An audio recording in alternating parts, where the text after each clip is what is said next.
folks, this is yet another episode from the TGV Global Speaker Series, and our guest for today is Kel Cal.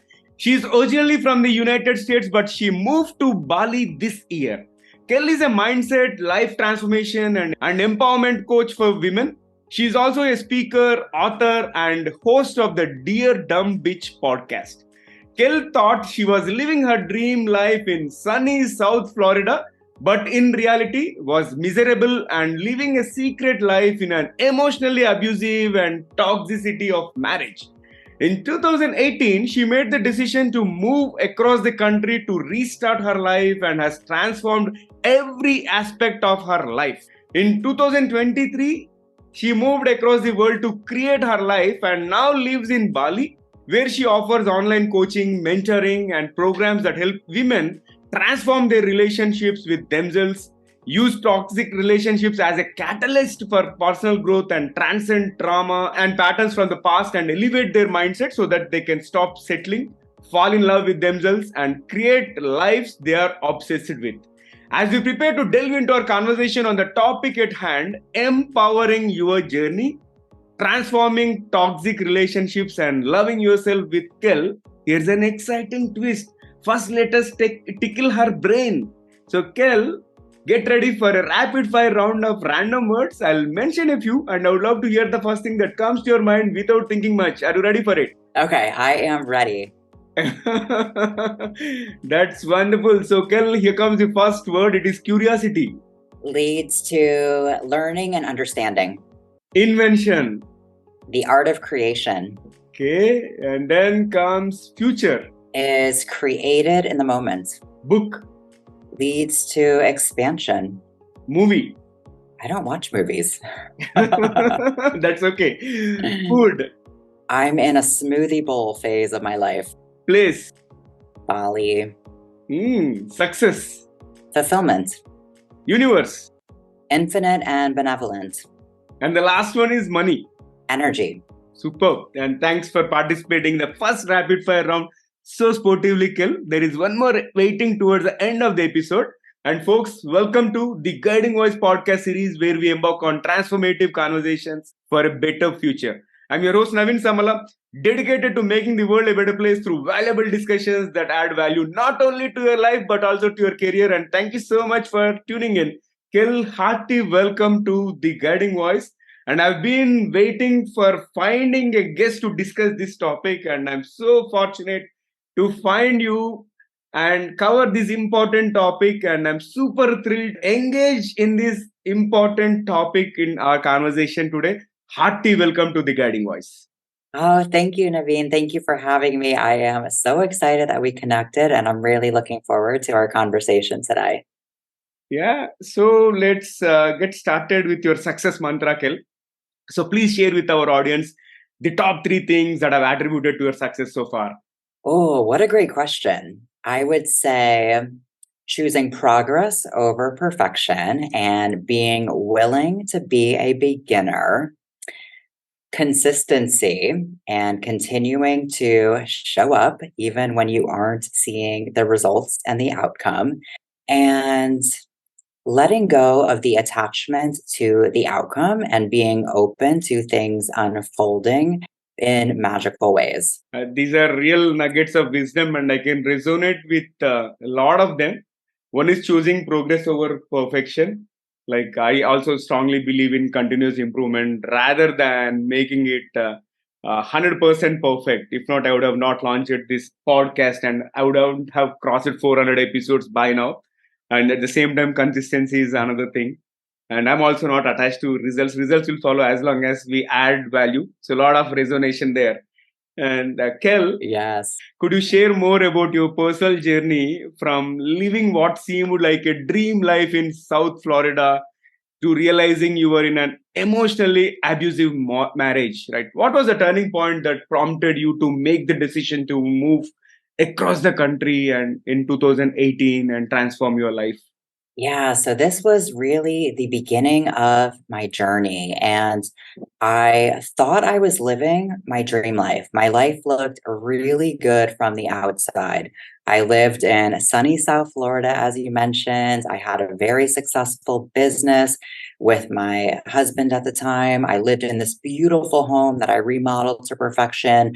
I had a lot of money and success, and I had six-pack abs and I looked good and I drove a Porsche and my life looked amazing from the outside, but inside I was miserable. And I remember thinking, I thought I'd be happy by now. And that was a recurring theme in my life. But at the time, I knew my marriage was not healthy. I didn't realize how toxic and abusive it was. But in December of 2017, my intuition took over. And that was the day I told my then abusive, now ex husband, that I wanted a divorce. Mm-hmm. Now, I did not commit to leaving the marriage at that point in time, but that was really the beginning of the end. And the relationship did not get better. Shocking, I'm sure, but it actually got way worse. And all of the abuse and control and manipulation I had experienced over the years really just amplified and intensified until it reached a space in March of 2018 where I just felt like I needed to escape. Like I literally felt like I was drowning every single day of my life. So I got permission Mm-hmm. from my then abusive, now ex husband, to take a trip to Seattle, Washington to visit my sister. And I want to interrupt myself and let the listeners know that if you are in a relationship where you feel like you need permission to do something, that is a red flag. That is not a sign of a healthy relationship, but that was my reality at the time. So I took what was supposed to be a 2-week vacation to Mm-hmm. visit Seattle, Washington from Florida. And from the moment I got to the airport, I knew that there was no way I could ever go back to the life that I lived because I just felt this profound sense of freedom. And sometimes you don't realize how toxic something is until you get that breath of fresh air. So during that trip, I committed to the decision I knew in my heart and soul that I needed to make, which was to not only leave my marriage, but to move across the country to restart my life in Mm-hmm. every possible way. So after the Mm. 2 weeks, I flew back to Florida. I packed my shit in garbage bags from my dream home. I filed for divorce. I went broke overnight after my then abusive, now ex husband withdrew every penny from our joint account. So naturally, my next stop was the Porsche dealership because I could no longer afford my car payment. And 2 days later, I was on a flight back to Washington with a suitcase and a dream of a different future for myself. And that was the real beginning of my journey. That's a bold decision, and I believe there are no regrets as such. Probably you're proud of your decision, if I'm not wrong. Can I take that? Yes, I am so proud of that girl who made the difficult decision to choose herself Yeah. and to have the courage to Hmm. start over because it's never too late to make a change in life, but it's always too soon to settle. Hmm. Very inspiring. So your story of transformation is truly, truly inspiring. So please walk our audience through the process of navigating the aftermath of toxic relationships. I'm sure many women, many girls are undergoing that, being in the same toxic relationship, but they're not opening up and they wanted to probably proceed with that. Maybe they are afraid of the aftermath. So please share some key aspects of realizations that helped you in your healing journey. Yeah, and I love that you mentioned, a lot of people are experiencing Yeah. these types of relationships, both women and men, but there isn't really a lot of conversation about it. And there Yeah. is a lot of shame and a stigma associated with these types of relationships. And shame thrives in silence. So I'm so glad that we are opening up this dialogue today. Now, the aftermath of a toxic relationship can be an actual shit show because sometimes things feel worse before they get better. In these toxic relationships, there's usually aspects of control and manipulation, and you are literally conditioned to doubt yourself. I can remember that the feeling that I felt like I was crazy. Like I didn't know if I was making the best decision of my life by leaving or the worst decision of my life by leaving. And I was not at all prepared for the emotional aftermath. I really thought it would be as easy as moving across the country to restart my life in every possible way. I didn't understand the degree of trauma that I had experienced. So, not only are you healing from the trauma of the relationship, you're also healing from the trauma that led you to that relationship in the first place. And that's the real key in order to transcend these toxic patterns, whether it's a toxic relationship with a romantic partner or in friendships or toxic relationships with food or money. We have all kinds of relationships in our life, and they all have the potential to become toxic or not healthy. But understanding what led us to that relationship in the first place is really key for healing and allowing yourself to actually feel the emotions that are present because you have to feel in order to heal. Now, feeling doesn't mean suffering, but Yeah. feeling means allowing yourself to release and let go of the emotions and trauma that are present and stored in your within yourself. Mhm. Got it, got it. And just to reiterate the thing that I mentioned, many people find themselves in toxic relationships and struggle to break free. Now, let's talk about what advice you want to offer to them so that they can transcend these toxic patterns and use such relationships as a catalyst for personal growth, similar to how you did.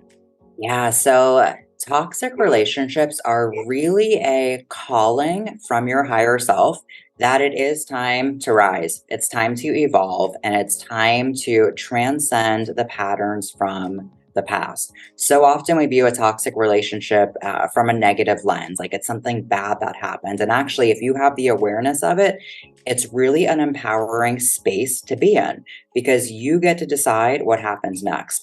And what has happened in life is far less important than what you choose to do next. So, the first step is to choose yourself. It's to recognize that you are in a relationship that is not serving you, it's not supporting you, it's not aligned with the vision and what you desire for your life. And making the choice to create changes in your life and recognizing that you are the common denominator in your life.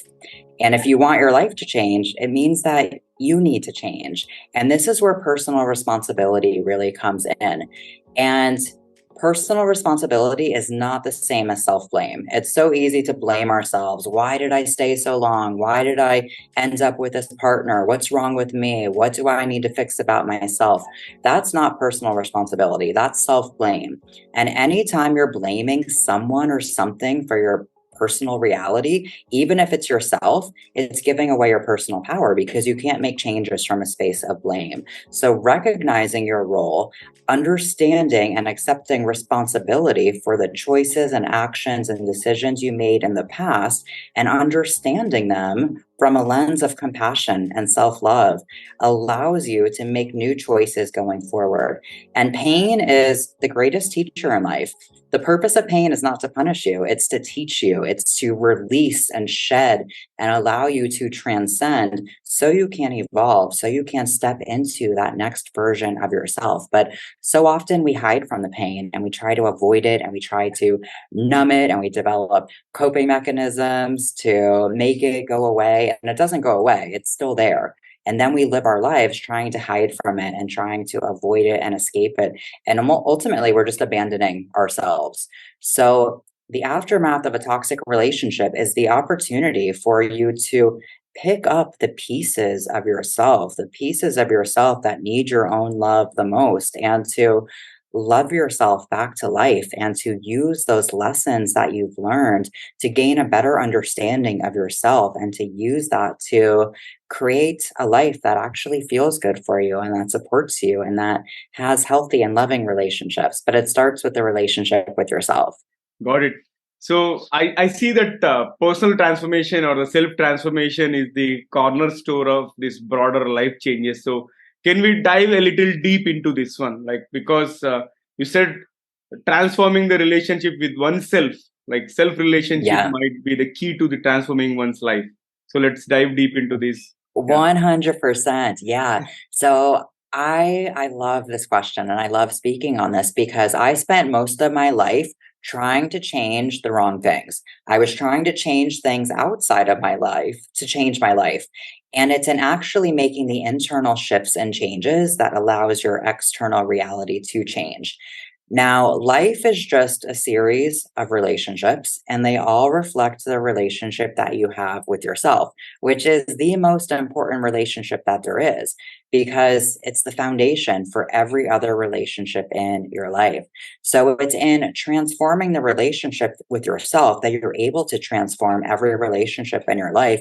And you're also able to change your life because when you change what you believe about yourself and when you change how you treat yourself and when you make yourself a priority in your own life, then life reflects that. And the more that you love yourself, the more life loves you back because it's all just from the energy of self love. And we spend most of our lives looking for love outside of ourselves. But when we recognize and allow ourselves to access the love that we have within, then we just become a magnet for everything that we desire in life. I love the statement. Become the magnet for everything that you desire in the life. Awesome. So let's switch gears and talk further about this learning to love oneself and develop a healthy self relationship. Again, this sounds easy by words, but not on paper, right? So, what are some Yeah. practical steps or practices that individuals can undertake to achieve that self love and also self worth? Yeah, yeah, and this was the most abstract concept for me Mm-hmm. at first, Mm-hmm. because when I left my marriage and moved across the country to restart my life, I was determined to not let it be the worst thing that ever happened to me, and I was somehow going to make it be the best thing that ever happened and use it as an opportunity to learn to love myself. I called it my journey of self-love and self-discovery. But I had no idea what that actually meant. I held this vision of having this beautiful relationship with myself and having massive self love, but I didn't even know what it meant. I'm like, how do I do that? And I have come to realize that you don't need to learn how to love yourself. That's the most natural thing that there is because we are love. Like, out of the core of our beings, we are love. The real journey is unlearning the ways that you aren't loving yourself and recognizing the patterns that are blocking you from actually loving yourself and treating like yourself like someone that you love and care about. We often say things to ourselves that we would never say to anyone else. We often put ourselves at the bottom of the to-do list and think that makes us a better partner or a better coworker, and really we're just abandoning ourselves. So I really viewed the relationship with myself from like a third party perspective. And the first step was, okay, if I wanted to get to know, if I wanted to fall in love with someone, because I had this vision of falling in love with myself, if I wanted to fall in love with someone, I would probably get to know them first because I wouldn't just fall in love with like a Mm-hmm. Yeah. stranger on the street. So I realized that I needed to get to know myself and know my true self, understand who I am without the external, because I had my entire life defined by external things that were removed. My house, my car, my dogs, my business, everything was stripped away. So it was like, who am I? And if I want to build this relationship with myself, I need to know who I am inside, not what based on what I am Mm-hmm. outside. So actually discovering who you are, what are your values, what's important to you, what Mm-hmm. makes you you? Get to know the true you. And you do that by spending time with yourself. And so often we avoid spending time with ourselves. And if we are with ourselves, we're on our phone or we're distracted or we're constantly doing things. And it's in being with yourself that you get to begin to develop the relationship with yourself. And it's important to identify what's important to you within a Mm-hmm. relationship and then to look at how these aspects are reflected in the relationship that you have with yourself. So, for example, maybe respect, trust, understanding, compassion. These might be attributes of a relationship that are important to you. Well, use those and look at the relationship that you have with yourself and identify how the relationship with yourself is reflecting those. And that's where the work is. If you don't trust yourself, you're not going to be able to trust other people. So, Yeah. developing trust within yourself allows you to then trust other people. Mhm. Developing respect and honoring yourself and understanding yourself on deeper levels. So, identifying the pillars within the relationship with yourself and actually intentionally building those pillars to build a healthy and solid relationship with yourself allows you to actually make those changes. That's quite insightful. Now let's take one step ahead and talk about Yeah. healing the past traumas, because again this is also crucial part of personal growth. So share some insights with our audience on how individuals can begin the healing process effectively and work through their past experiences. Yeah. And this is so important because so often we have these experiences in life, and either consciously or unconsciously, we just move on from them. And we think it happened, it's done, we'll just move on. And we continue to carry the emotions Hmm. that were present in those experiences. And we all have trauma. Trauma is just a part of the human condition. And I used to think that trauma was something that was reserved for like major disasters and things like war or experiencing murder or rape or these really horrific situations. And it absolutely is. But trauma is a spectrum. So, yes, it's all those things. It's also emotional abuse. It's also that one time in second grade where the teacher didn't call on you and you created a narrative to make it mean something about yourself. So, trauma is really just about how the past continues to affect your present. It's the Hmm. emotional and energetic residue from the past. And it creates a wound that we Mm. carry. So it actually creates like an internal injury. And Yeah. then we spend our lives trying to protect ourselves from that wound rather than allowing the wound to heal. And the real healing occurs through feeling because we carry these emotions and we carry the traumas from the past. Yes, in our mind. Our mind creates a story about it. And most of the time, the story is not an accurate representation. It's just the narrative that we've created based on what happened from our own unique perspective. But we carry trauma in our body. And it's in actually feeling that you're able Hmm. to heal and you're able to release what the body is holding on to because the body carries what the mind wants to forget. So, somatic work is a really, really powerful modality to actually release trauma from the past because it allows you to release the emotions and energy that are stored in the body.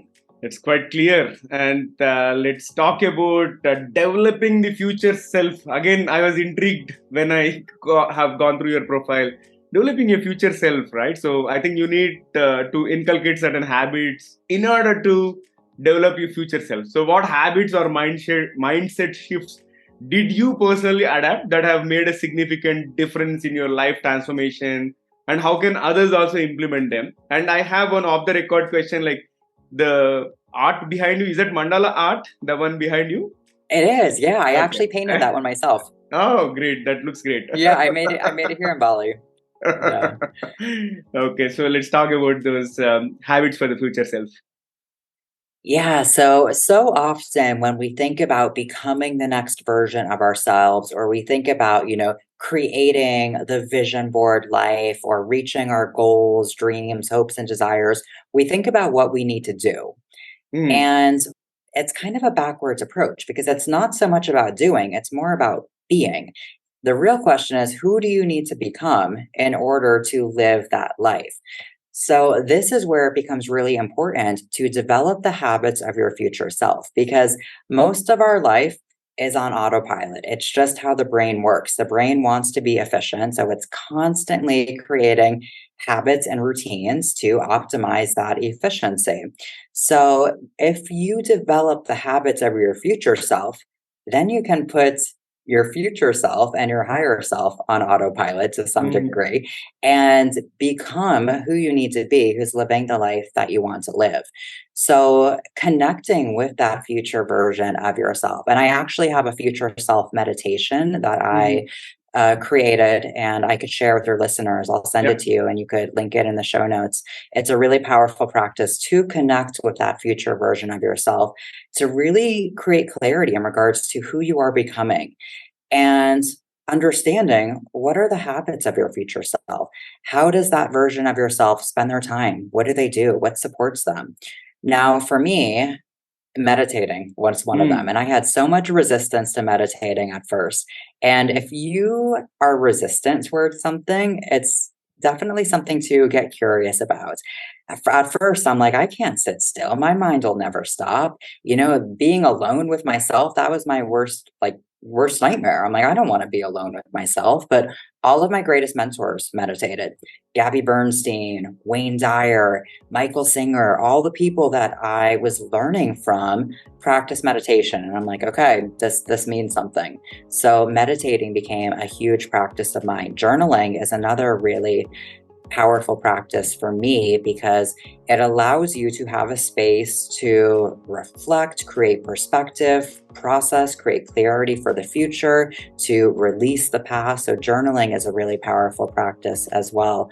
And then just looking at different changes in my lifestyle. So, making sure that I am eating foods that actually make me feel good Yeah. and getting enough sleep. I used to get 4 to 6 hours of sleep and I thought I was a superhero. I'm like, look at me, look at how productive I could be. I'm only getting like 5 hours a night of sleep, 5 hours of sleep a night, but I was a shit show. I was just a disaster. And as I started to make these changes in my lifestyle and create habits that actually supported me and allowed me to feel good and connect with myself and allow me to show up as the vision of who I was becoming, I was able to really start to see these shifts. This is inspirational conversation with tons of insights, and I'm loving every bit of it, Kel. Now let's shift gears and talk about your podcast. What is your podcast, Dear Dumb Bitch, all about? Yeah, Dear Dumb Bitch. So, kind of like Dear Diary, but Dear Dumb Bitch, because we all have an inner dumb bitch that's teaching us life lessons when we actually pay attention. I tried to ignore mine for most of my life, and she did not go away. She just got louder and louder and louder. So, I decided to notice her and pay attention to her and learn the lessons that she was teaching me. And when I say Dear Dumb Bitch, I mean it in the most loving and endearing way. Interesting. And we had a fabulous conversation so far, and it's time for us to add some spice and some excitement to the episode. So, with your consent, I'll trigger a series of intriguing rapid fire questions just to spice up the episode. Are you ready for it? Yes, ready. All right, here comes the first bullet out of the second rapid fire round. So, if you could have one gigantic billboard anywhere with anything on it, what would it say? Oh, I mentioned it earlier, but it's really important. And this is something I want everyone to know. It's never too late to make a change, but it's always too soon to settle. Wow. And what is one thing that you are really bad at that you wish you were good or better Gardening at? and keeping plants alive. And can you describe yourself in just one word? Oh, this is a tough one. Describe myself in one word: genuine. Okay.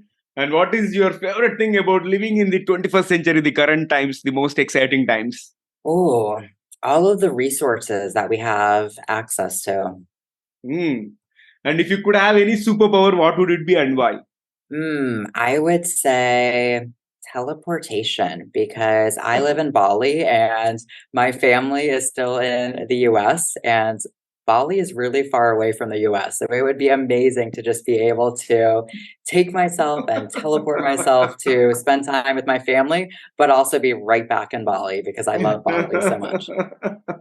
I wish it comes a reality. It becomes a reality, Kel. I Okay. I think it's possible. Yeah. Yeah. Here comes the last one for rapid fire round. What is one electronic gadget or a fantasy gadget that you'd like to see or invent yourself? other than the Mm. teleportation? Okay, so I think it would be really powerful to have some type of tool or device that monitors your level of consciousness and presence and gives you some type of little reminder to come back to the moment when your mind takes over and pulls you out of presence. Wow, awesome. I loved it. And let's flip back to the mainstream. So, Kel, based on your personal journey and the transformation that you have undergone yourself, what will be one piece of advice or wisdom that you would like to leave our audience with, something they can carry with them on their own journeys of self-discovery as well as empowerment? Yeah, so I would say the journey of self-love, self-discovery, self-empowerment, of becoming the highest, truest version of yourself. Something that's really important to understand is it's not about becoming somebody else. It's Mm, about unbecoming all that you aren't so that you can become more of who you are. It's about stripping away the layers of the past, the layers of subconscious conditioning, of trauma, of emotions, of everything that is blocking you from being the true you. And it's about discovering that version of yourself, the version of yourself beneath everything, and developing the courage to share that version of yourself with the world, because that's your truth. That's your gift. That's your gift to humanity. That's your piece in the puzzle that is humanity. And the more that you can connect with that, the more that we're all able to collectively improve the world that we live in. superb. I love the message. So powerful. And Kel, before I let you go, so share with our audience, how is your experience being hosted on the Guiding Light platform? Amazing. I loved our conversation so much. You asked such beautiful and insightful questions. I especially loved the rapid fire because that was just really fun, like on the spot, like creative thinking. So I really, really enjoyed it. And I hope our audience enjoyed the conversation as well. Yeah, there is a lot to learn from this conversation, and that will help them come out of the toxic relationships and break free. Awesome, super awesome. And I really Mhm. appreciate you taking time for joining this conversation and sharing amazing insights with our audience so boldly. And look forward to hosting you again in future. Have a great time ahead, Kel. Oh, thank you so much. Thank you for having me. I would love to come back for a follow-up conversation. I am in the process of publishing my first book, which will be Oh, out in wow. March, which Hmm. is very exciting. And I am happy to be a resource for Yeah. your listeners. So if they have any questions or are looking for some perspective or insight, then please feel free to reach out to me and we can connect. Absolutely, I think that would be the perfect occasion. Like once your book is released, let's embark on one more conversation for sure. And thank you once Yeah, again. beautiful. Thank you again. Thank you so much. So, friends, that was our episode with Kel Cal. And before we jump into the fun trivia section, we have a quick request. If you haven't already, please subscribe to our podcast from wherever you have tuned in, because subscribing keeps you updated on new episodes. And if you have enjoyed this conversation and found it beneficial, please share with at least three of your friends or colleagues who would also like the guiding voice.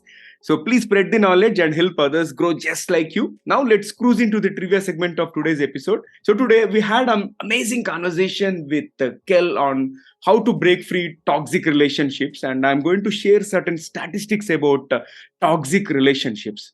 You know, according to the National Coalition Against Domestic Violence, nearly 20 people per minute are physically abused by an intimate partner in the United States. And the second fact is about the economic impact. Toxic relationships can have a substantial economic impact, and the victims of domestic violence lose nearly 8 million days of paid work each year in the United States. That's huge, isn't it? And the third one is about gender disparities. While toxic relationships can affect anyone, women are disproportionately impacted. Globally, 35% of women have experienced either physical and or sexual intimate partner violence or non-partner sexual violence. These statistics highlight the widespread nature of toxic relationships, the economic consequences, and also the gender disparities that often exist in such situations. So that's it from my end, and I would love to hear from you. What are you doing to break free the toxic relationships? And if you have anything to share with our audience which can be implemented, please comment. If you are watching it on YouTube, you can directly comment there, or if you have found the episode on some social media platform, you can comment there as well. I'm going to review them in future for sure. And that's it for today's episode. Thank you so much for tuning in and also for being part of our awesome community. Folks, we would love to hear from you. So do not hesitate to share your feedback, ideas, topic recommendations, guest speaker suggestions, or anything, either through our social media, or you can also email us at theguidingvoiceforyou@gmail.com. And let's create content that resonates with you. I'm your host, Naveen Samala, a lifelong learner, and my goal is to have impactful conversations that improve not only your life, but also your career. Until next time, take care, stay inspired, and remember, the future holds great things because the best is yet to come. Goodbye for now. See you all in the next episode with another amazing guest. Take care.